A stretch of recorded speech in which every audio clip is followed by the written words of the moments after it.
कल्पांतकारी सदा सज्जनानंद दाता पुरारी चिदानंद संदोह मोहापहारी प्रसीद प्रसीद प्रभो मन्मथारी न जावद उमानाथ पादारविंदम भजन्ते लोके परेवा नराणाम न तावत् सुखं शांति संतापनाशं प्रसीद प्रभो सर्वभूताधिवासं न जानामि योगं जपमेव पूजां न तोऽहं सदा सर्वदा सम्भुतोऽभ्यं जराजन्म दुःखोऽभिताप्यमानं प्रभो पाहि आपं नमामि शंभो। इस तरह से नंद बाबा आदि ब्राह्मण वगैरह भोलेनाथ का स्तुति किए और पूजन करने के बाद वहां विश्राम किए। सरस्वती नदी के तट पर ही बैठ के सो गए। रात में एक जो है अजगर आया, वो बहुत ही भूखा था, नंद बाबा को निगलने लगा। नंद बाबा को निगल रहा है, भोट रहा है। नंद बाबा चिल्लाने लगे, हे कृष्ण सचुक्रोशाहिन प्रस्थ कृष्ण कृष्ण महानयम सर्पोमम ग्रसते तात प्रपन्नम परिमोचय। हे कृष्ण तुम ही मेरा एक आधार हो, एक सांप जो है मुझे निगल रहा है, जल्दी आकर बचाओ, नहीं तो मेरे अब प्राण चले जाएंगे। इसके बाद सभी नंद गोप वहां जग गए। तब लकड़ी की लुकाठी लेकर के अधजली लकड़ी अजगर को मारने लगे, लेकिन फिर भी जो है अजगर छोड़ता नहीं। इसके बाद भक्त वत्सल भगवान श्री कृष्ण वहां पहुंच गए। जो ही अपना पैर उसके ऊपर रखे, वो तुरंत जो है चतुर्भुज होकर खड़ा हो गया, मुक्त हो गया। भगवान बोले कि अरे तुम कौन है, क्यों ऐसा कर रहा था, हैं? तुम्हारे अंग से सुंदरता फूटी जा रही है। तब अजगर बोला, हे भगवान मैं एक विद्याधर था, मेरा नाम सुदर्शन है। मेरे पास तो सुंदरता थी ही, लक्ष्मी का भी बहुत घमंड था। मैं विमान पर चढ़कर यहाँ से वहाँ घूमता था। एक दिन मैं अंगिरा गोत्र के कुरूप ऋषियों को देखा। अपने सौंदर्य के घमंड से मैंने उनकी हंसी उड़ाई।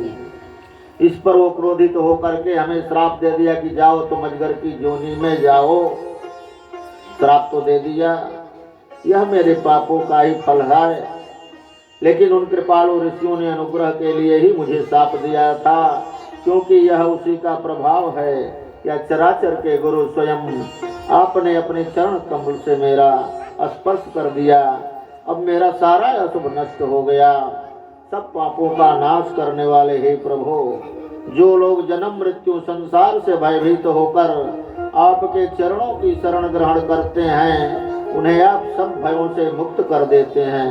अब मैं आपके श्री चरणों के स्पर्श से साप से छूट गया और अपने लोक में जाने की अनुमति चाहता हूँ।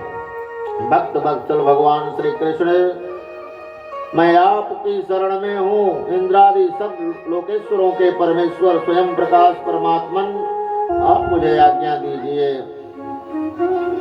जब इस तरह से विनती किया, भगवान कृष्ण कहा कि ठीक है तुम्हारी इच्छा। वो कृष्ण भगवान का परिक्रमा किया, फिर उनके पैर पर अपना माथा टेक कर प्रणाम किया, फिर यहाँ से आकाश मार्ग से चला गया।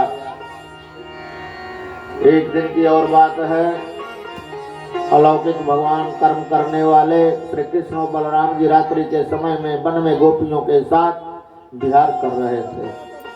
भगवान श्री कृष्ण निर्मल पीताम्बर और बलराम जी नीलांबर वस्त्र धारण किए थे। एक जो है यक्ष आया,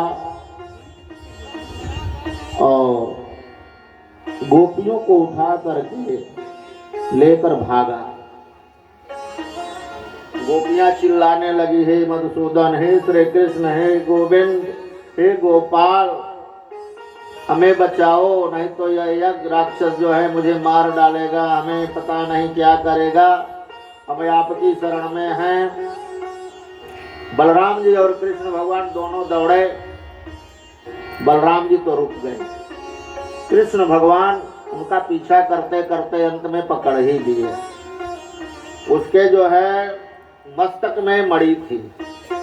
भगवान ने ऐसा घूंसा मारा कि उसका सर जो है कट करके अलग हो गया और माथे से उसकी मणि निकाल ली। शंखचूड़ नाम का वो यक्ष था, इसका भी उद्धार कर दिए भगवान और गोपियों को साथ लेकर के अपने नियत स्थान पर आ गए। सुखदेव जी कहते हैं, हे परीक्षित, गोपियः कृष्णे वनम जाते तमनद्रोत चेतसः कृष्ण लीला प्रगायन्त्यो निर्जन्दो स्वेन वात्सराम। सुखदेव जी कहते हैं कि हे राजा परीक्षित, भगवान श्री कृष्ण के गौओं को चराने के लिए प्रतिदिन वन में चले जाने पर उनके साथ गोपियों का चित्त भी चला जाता था। उनका मन श्री कृष्ण का चिंतन करता रहता, वे वाणी से उनकी लीलाओं का गान करती। इस प्रकार वे बड़ी कठिनाई से अपना दिन बिताते, आपस में कहती रहती, अरे सखी, अपने प्रेमी जनों को प्रेम वितरण करने वाले और द्वेष करने वालों तक को मोक्ष दे देने वाले श्याम सुंदर नटनागर अब अपने बाएं कपोल को बाईं बाह की ओर लटका देते हैं और अपनी भौहें नचाते हुए बांसुरी को अधरों से लगाते हैं। अपनी सुकुमार अंगुलियों को उसके छेदों पर फिराते हुए मधुर तान छेड़ते हैं। उस समय सिद्ध पत्नियां आकाश में अपने पति सिद्ध गणों के साथ विमान पर चढ़ करके नाचती हैं।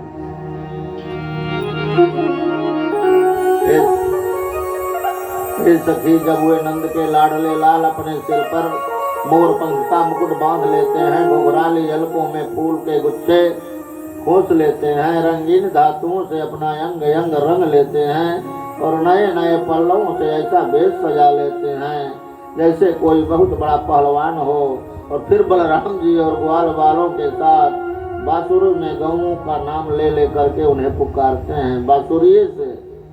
उस समय प्यारी सखियों, नदियों की गति भी रुक जाती है। वे चाहती हैं कि वायु उड़ाकर हमारे प्रियतम के चरणों की धूल हमारे पास पहुंचा दे। इस तरह से ब्रज की गोपियां जो हैं आपस में बात करती थी। इसके बाद अरिष्टासुर नाम का दैत्य आता है, भगवान उसका भी उद्धार कर देते हैं। और एक दिन जो है कंस जा करके जेल खाने में परेशान करने लगा। वसुदेव को नाग से भरा कुआं में लटका दिया। आगे बताओ, वो कृष्ण तुम्हारा पुत्र है कि नहीं है? वो कुछ बोलते ही नहीं। तब देवकी दौड़ कर आई, अरे भैया छोड़ दे तो तू सत्य बता, कृष्ण तुम्हारा पुत्र है कि नहीं है? अंत में कही कि है। तो तुम्हें आज्ञा दो, अक्रूर को, तुम्हारे मंत्री हैं, वो लेकर के आए यहाँ, मैं उसे मार दूं। अंत में हार करके बोले कि तुम्हें पति चाहिए कि पुत्र चाहिए? कहे कि नहीं भैया, हमें पहले तो पति ही चाहिए। तो ठीक है, अक्रूर जी को बुलाया और अक्रूर जी को आदेश दे दिया गया, जाओ भैया लेकर के आओ। अब अक्रूर जी पहुंचे हैं ब्रज में। अब ब्रज में पहुंचे, वहां नंद जी के यहाँ नंद जी जो है बहुत सत्कार किए। आओ आओ भगत हुआ वहां। नंद जी कहे कि रे अक्रूर जी, कैसे आना हुआ? तो वहां पर धनुष यज्ञ होने वाला है मथुरा में। महाराज, हम लोग जो है यहाँ कृष्ण को निमंत्रण देने के लिए आए हैं।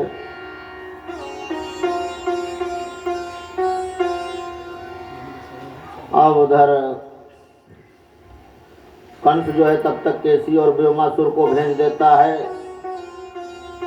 भगवान उसे मार डालते हैं। अक्रूर जी ने कहा, हे नंद जी, अब जो है आप सोच मत कीजिए, हमको कृष्ण चाहिए। अब उधर बलराम जी सुन रहे थे, कहे कि कम से कम वसुदेव जी का एक पुत्र तो बचेगा जो राजगद्दी आगे संभालेगा। वो कृष्ण को ही बुलाया है। बलराम जी कहे कि मैं तो और जाऊंगा, अवश्य जाऊंगा, मैं बड़ा भाई हूँ, मैं उसके बिना नहीं रह पाऊंगा।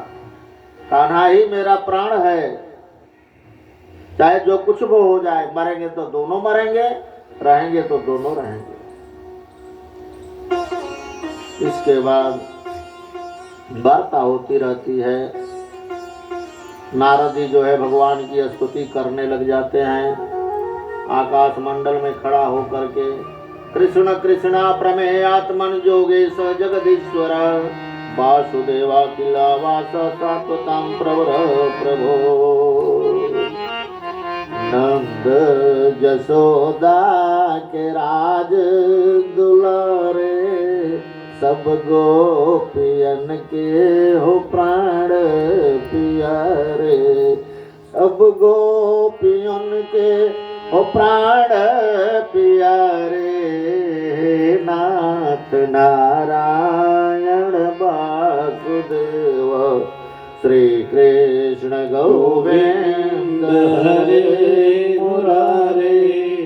हे नाथ नारायण वासुदेव। नंद जी कहते हैं कि अरे भैया, ये पुत्र हमारा है तो वहां क्यों जाए? तो आपका पुत्र है ही नहीं। जसोदा बेहोश होने लगी, कही कि आपने इसको पैदा किया है तो बताइए कौन सा घड़ी था, कौन समय था, किसी ने देखा है कि यशोदा ने पैदा की है? तब पूरी घटना बताए कि यहाँ एक लड़की थी और कृष्ण जो है वहाँ जेल खाने में पैदा हुए थे। वसुदेव जी ने लाया और यहाँ सुलाया, सुला करके कन्या को लेकर गए। वही कंस जो है पटका था। वो देवी बोल दी थी कि तुम्हें मारने वाला जन्म ले चुका है। अरे दुष्ट, मुझे मारने से तेरा क्या होगा? अब इस तरह से समझाते हैं। जसोदा जी बेहोश पड़ी हुई हैं और अक्रूर जी समझाते समझाते परेशान हो गए। अंत में जो है कृष्ण भगवान, इसी तरह रात्रि बीत जाती है। कही कि नहीं, मैं भैया के बिना भी नहीं जाऊंगा, भैया हमारे साथ जरूर जाएंगे, हम दोनों एक साथ रहेंगे। अब इधर गोपियों को पता लग जाता है कि अक्रूर जो है आ गया है ले जाने के लिए मथुरा। कृष्ण भगवान जाते हैं राधा के पास मिलने के लिए। राधा जी कहती हैं कि जाना ही नहीं है। अब चुपचाप वहां बैठ जाते हैं। कृष्ण भगवान, ठीक है, मैं नहीं जाऊंगा। अब तो देवता लोग के कान खड़े हो गए एकदम। नारद देवर्षि, नारद, सभी देवता आकाश मंडल में आकर खड़े हो गए और भगवान राधा का जो है प्रार्थना करना शुरू कर दिए। मेरी विनती सुनो राधा रानी, कृपा बरसाए रखना, कृपा बरसाए रखना। मेरी विनती सुनो राधा रानी, मेरी विनती सुनो राधा रानी, कृपा बरसाए रखना, कृपा बरसाए रखना।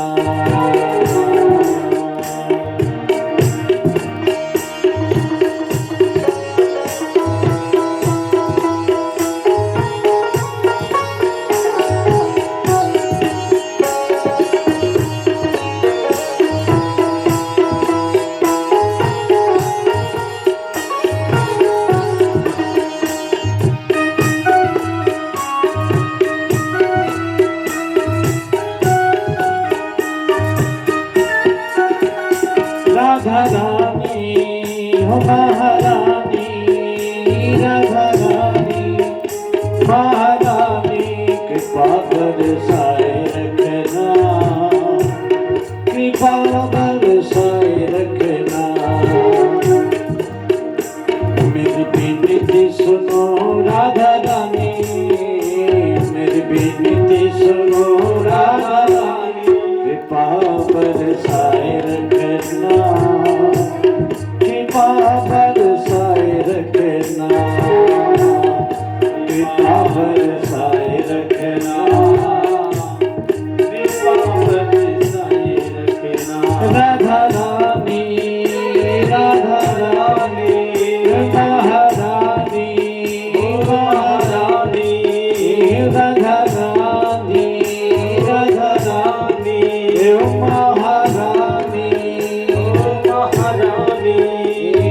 कृपा बरसाए रखना, कृपा बरसाए रखना, मेरी विनती सुनो राधा रानी, कृपा बरसाए रखना, कृपा बरसाए रखना।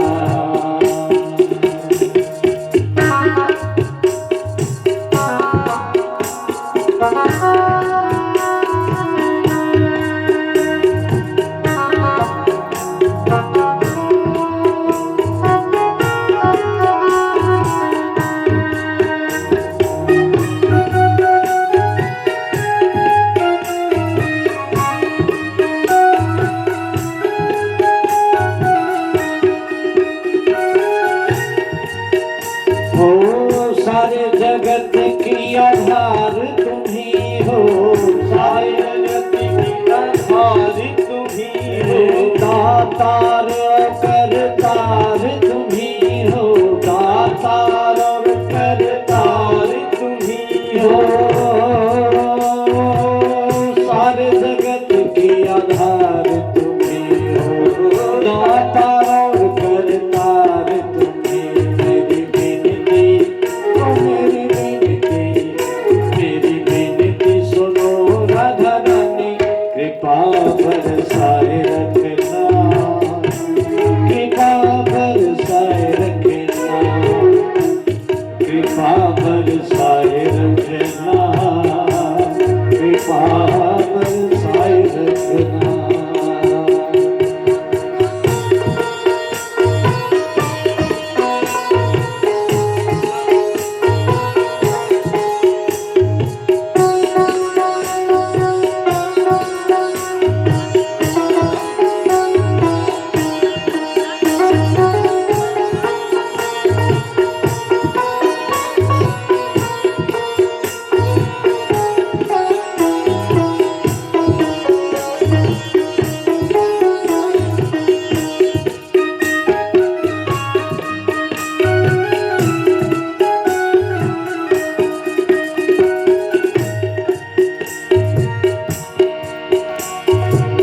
हे वृषभान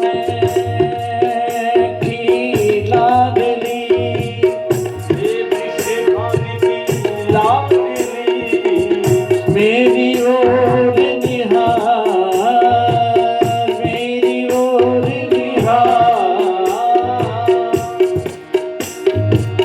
जन जन की रक्षक है तू, जन जन की रक्षक है, के प्राण आधार, कृपा बरसाए रखना, कृपा बरसाए रखना, मेरी विनती, मेरी विनती, मेरी विनती सुनो राधा रानी, कृपा बरसाए रखना, कृपा बरसाए रखना, कृपा बरसाए रखना, कृपा बरसाए रखना, कृपा बरसाए रखना, कृपा बरसाए रखना। तब जाकर जो है राधा जी प्रसन्न